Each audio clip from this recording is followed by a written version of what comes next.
तत्सा दूते वंदन राम जी, जिनमें क्या भरम विका। तरते वंदन सब संत जन, अनंत कोट जन सा। झांकी पतरंज परस हंस उतर जल पा। शरणो सतगुरु दयाल को, मुकेर दे हरि नाम। नितपति संगत साधकी, आजीवन मोक्ष सुख राम। सब धरती कागज करूर, सगवन कलम कराई। सात समुंदर सही करूं, सतगुरु गुण लिखि जाय। मुझ में इतना बलकार, गाऊं गला फसा। आमदानी विनती पढ़ो रे दरबार। बेगा बेग पड़ार चोर, ढीलन की जो को। अपनो काम समाय जोर, नहीं तर घूंगी हो। रग रग रोम रोम राखोनी, पग पग दावा मेरे। बदला दिया कदई नहीं छोटू, जाता मुझको घेरे। मैं अपराधी आत्मा, नक जग भया विकार। तुम दाता गुण वंजना, मेरी सुनो पुकार। अवगुण किया तो बहु किया, करतन मानी भाव। चाहे गुना माफ करो, चाहे गर्दन माफ।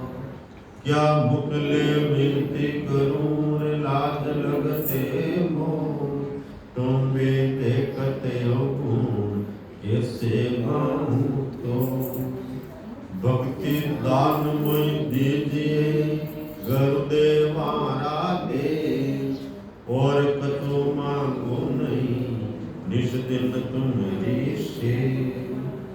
बोलो राम। अनंत सम्राट सदगुरु सुखराम जी महाराज की असीम कृपा से सदगुरु श्री राधा किशन जी सेठ साहब की तपोभूमि तपोस्थली पर चतुर्मास की सत्संग का हम सब लाभ ले। सांडक का अंग चल रहा है। सदगुरु सुखराम जी महाराज संसार की भक्ति और सत की भक्ति के बारे में भेद बताते हैं। सत की भक्ति क्या और संसार के 3 लोक की माया की भक्ति क्या है। महाराज फरमाते हैं कि धर्म में पुण्य जोग जाप जिग, जप तप तीर्थ सब किया। व्रत वास उपवास सित परमारथ दिया। महाराज के में धर्म करियो, पुण्य करे, जोग करे, जाप करे, जिग करे। जिग यानी यज्ञ।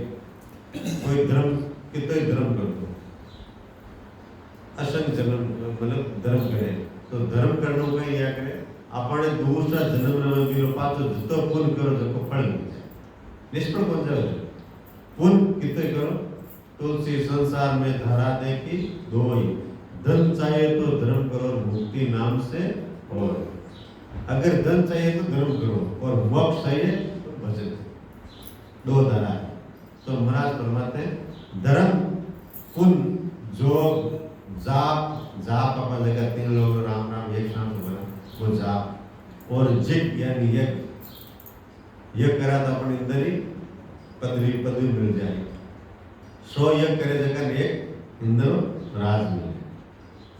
यज्ञ फल नहीं मिले, 100 यज्ञ करे जगह में इंदरो राज मिल जाए। तो महाराज के जप तप तीर्थ सब किया, सब करिया। व्रतवास उपवास, व्रतवास उपवास, चित्त परमार्थ दिया।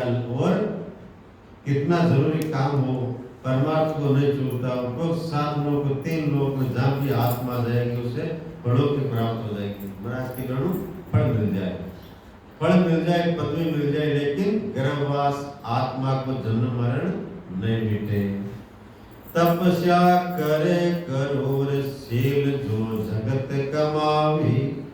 परमार्थ के काज वो जग बिकावी।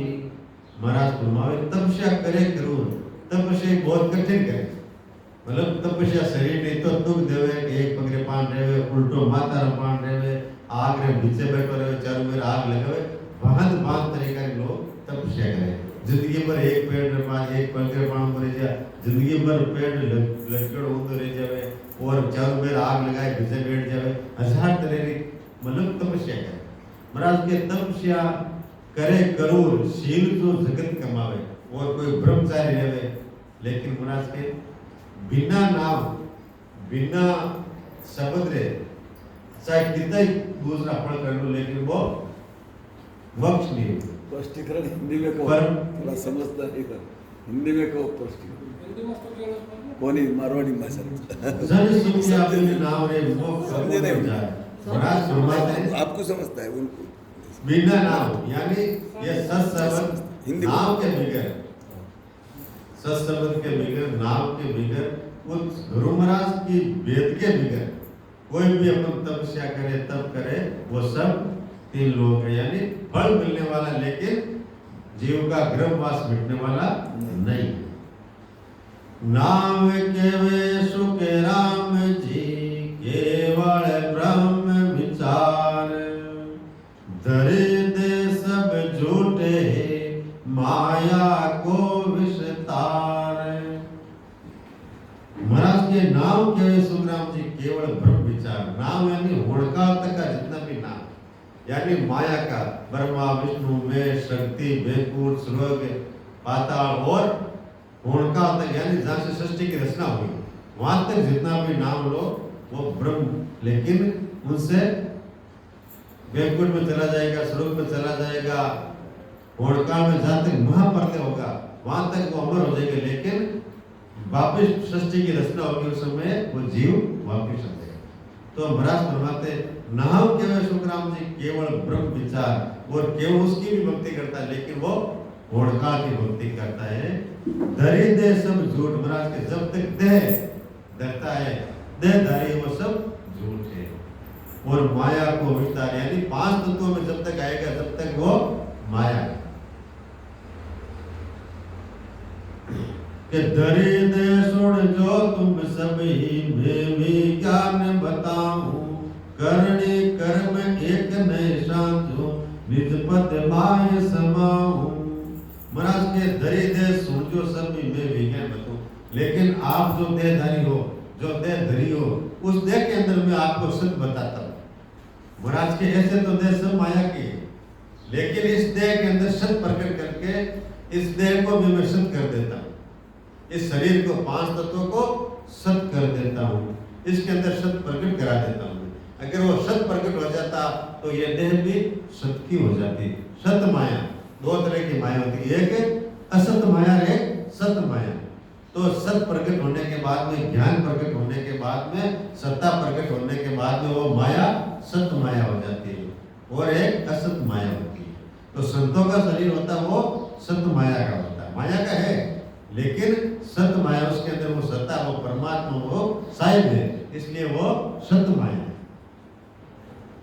महाराज के धरे दे छोड़ जो तुम सभी में विज्ञान बताऊं मेरा विज्ञान यानी ज्ञान बताता हूं करनी कर्म एक नहीं शांत मैं नहीं तो कोई करनी बताता हूं मैं तीन लोगों का ज्ञान बताता हूं नहीं हम जब तब एक बताता हूं मैं आपको एक केवल नाम बताता हूं निष्पद माय समूह और निष्पद यानी उस पद में मिलने के बाद में वापस गर्भवास में आएगा ऐसा भेद बताता हूं कि स्वर्ग नरक दोनों सुख झूठा और जुआ खेल मंडाया जाय जीत मोता धन लावे सब सो घाट कमाया महाराज के चाहे स्वर्ग में जाओ शुभ कर्म कर स्वर्गा जावे और अशुभ कर्म कर नरका जावे चाहे स्वर्ग जाओ चाहे नरक जाओ लेकिन दोनों ही दुख है स्वर्ग में जाने के बाद में स्वर्ग का फल पुण्य खत्म होने के बाद में 84 जाना पड़ेगा और नरक भोगने के बाद में वापस 84 जाना पड़ेगा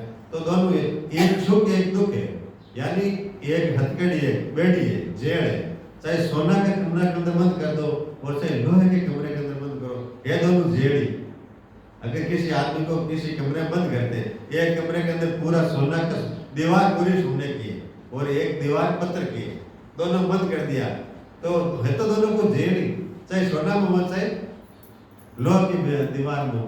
तो महाराज फरमाते हैं चाहे पुण्य करके 84 में हो और चाहे पाप करके 84 में है, दोनों में 84। महाराज के स्वर्ग नरक दोनों सुख झूठा जुआ खेल मंडाया। जिस तरह जुए जीत कर धन लाता है वो स्वर्ग की तरह है, और पाप करे, कोई खराब काम कर, गलत काम कर, पाप करके अगर कोई धन कमाता है और एक सही कमाई करके धन कमाता है, लेकिन वो धन तो धन ही है। के वर्णा वर्ण क्यों जुग माही पंडित करे विचारा। जन सुख राम बंध्यो जम जाती हे इनसो कोई न्यारा। महाराज फरमाते वर्णा वर्ण के जुग माही, पंडित लोग कोई वर्ण बनावे, कोई आश्रम बनावे। वर्ण यानी जाति। अपन भक्ति करने वाले क्या करते हैं, वो बोलता मैं ऊंची जाति का हूँ, मैं राजपूत हूँ, मैं ब्राह्मण हूँ, मैं बढ़िया हूँ, ये नीचे जाति का, ये ऊपर जाति का, ये ऊपर जाति का। भक्ति नहीं करते, जाति के अंदर पड़ जाते हैं। इस जाति को अंदर मंदिर में नहीं आने दो, इस जाति वाला भजन है।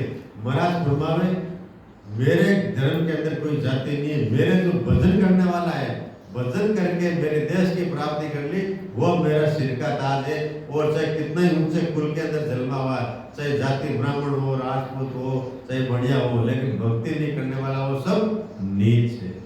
भक्ति करने वाला ऊंच है और भक्ति नहीं करने वाला सब नीच है। नीच का मतलब वो सब कर्म वही करता है, गर्भवास में वही आता है और पाप में वही करता है, अशुभ कर्म वही करता है, तो ऊंचे कर्म का कोई मतलब नहीं। भक्ति करने वाला ऊंचा है।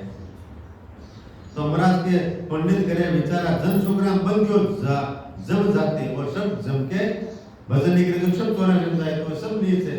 जो 84 जाएगा वो सब नीच है। महाराज का गर्भवास में आएगा सब नीच है। मलमूत्र खाता गर्भवास में सब नीच है। इनसे कोई न्यारा, इनसे कोई न्यारा यानी इनसे अलग है कोई, जो इनसे भक्ति करके ऊपर जाने वाला वो श्रेष्ठ है। ब्रह्म वेद दोनों जग बोला के ऋग जग सब भुलाया। दोनों पका बीच सब जूझे ब्रह्म भेद नहीं पाया। महाराज फरमाते हैं कि सब ऋषि लोग वेदों के आधार पर कर्मियों का मन से विचारों द्वारा ब्रह्म का ज्ञान का उपदेश देते हैं।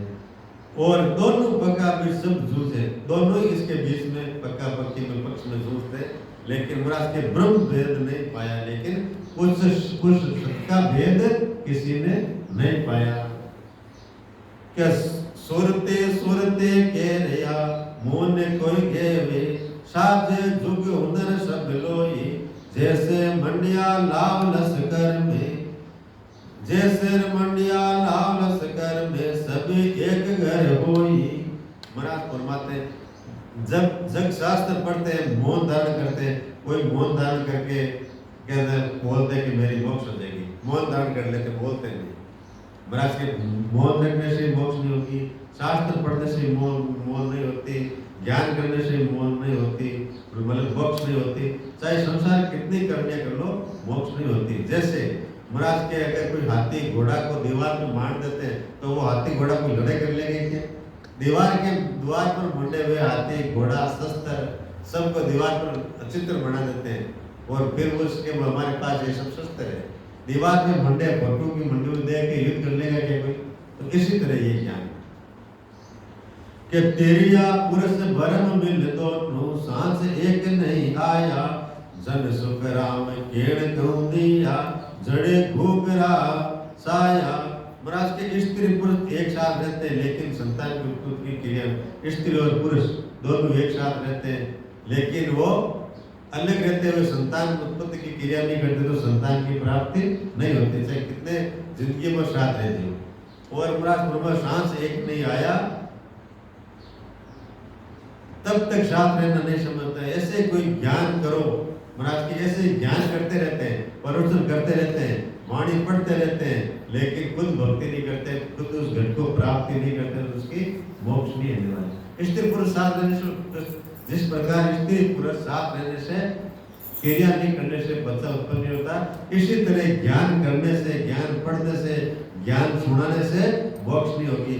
मोक्ष तो के अनुसार भक्ति करेगा, घट में करेगा, आत्मा में करेगा, अनुभव करेगा, और उस देश की प्राप्ति करेगा तभी मोक्ष होगी, नहीं तो सुनने से मोक्ष नहीं होने वाली है। अपन क्या करते हैं, सुनने और सुनने वाले को बड़ा समझ लेते हैं। ये डेली सुबह उठते प्रभु स्तुति करता है, पाठ करता है, स्तुति करता है, शाम को आरती करता है, इतना करता है, ये क्या, ये दिखावा। आरती ब्रह्म स्तुति गुरु में क्यों पढ़ते हैं? इसलिए पढ़ते हैं कि उसका विचार करो। जैसे गुरु में क्या लिखा है, गुरु में पढ़ने का फल जब मिलेगा, गुरु में लिखा हुआ अपने आप को गुरु महाराज को समझोगे, नहीं तो गुरु मामा डेली कितनी पढ़ को जिंदगी भर पढ़ लो, कोई फर्क नहीं पड़ेगा। गुरु महिमा में गुरु महाराज की महिमा है। गुरु महिमा में क्या है, सदगुरु सुखराम जी महाराज ने अपने गुरु विरमदास जी महाराज की महिमा की। गुरु सुखराम जी महाराज ने कहा, मेरा सदगुरु विरमदास जी मेरे लिए ऐसे हैं, संसार में मेरे गुरु विरमदास जी के सिवाय कोई नहीं है, कोई भी नहीं। ऐसा भाव अपना अपने गुरु महाराज के प्रति आएगा, तब तो गुरु महिमा पढ़ने का फायदा है, नहीं तो कोई फायदा नहीं। टाइम खराब करना है, नहीं तो टाइम खराब करना है, कोई फायदा नहीं। अपन तो गुरु महाराज और पूरी संसार एक समान है। संसार में जितने भी साधु सब एक समान है, और जिस साधु के पास भेद नहीं वो भी हमारे लिए सबसे श्रेष्ठ है। जिसके पास भेद नहीं वो भी हमारे लिए सबसे श्रेष्ठ है। तो गुरु महाराज की अनादर होता है, गुरु महाराज का ज्ञान का अनादर होता है। क्यों? गुरु महिमा में लिखा मेरे गुरु महाराज ही श्रेष्ठ है। सदगुरु सत्ता में, सदगुरु गुरु महाराज मिलने के बाद में सदगुरु महाराज ने जो सत्ता दी है, वो सत्ता की महिमा दी। ब्रह्म सूत्र में ब्रह्म कैसा है, ब्रह्म की महिमा है।